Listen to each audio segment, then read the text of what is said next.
कतनो डोलाई रतिया चौहित में बेनमा रेंगेला भीतर भीतर देही है पसनमा मन कर फेंक दी बलाम साड़ी देही से मोरनिया में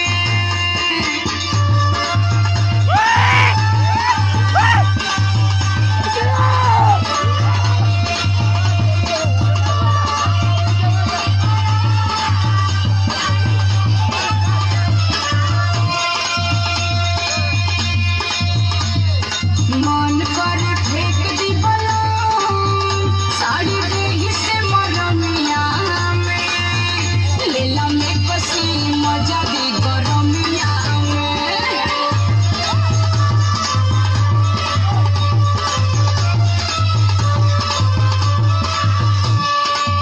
अरे सुनीला के मैक्सी बड़ा महंगा मिलेला तो अरे ज्यादा महंगा ना होला हो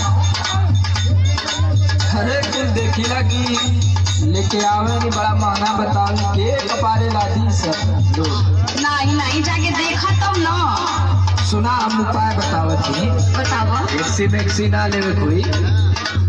ठीक है ना बतावा बतावा काहे ना फूकी धन तोहर के गरमिया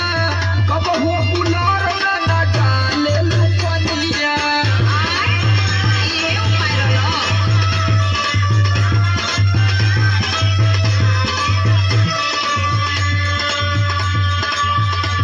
और देखो ऐसे ही कूलर फेंकल है ओकर मोटर सोटर खराब भेल है अरे वो पुरान हो कुल चीज तो के नया चाहिए उतना सुन सुनावा काहे ना फूकी धन तुहर के गरमी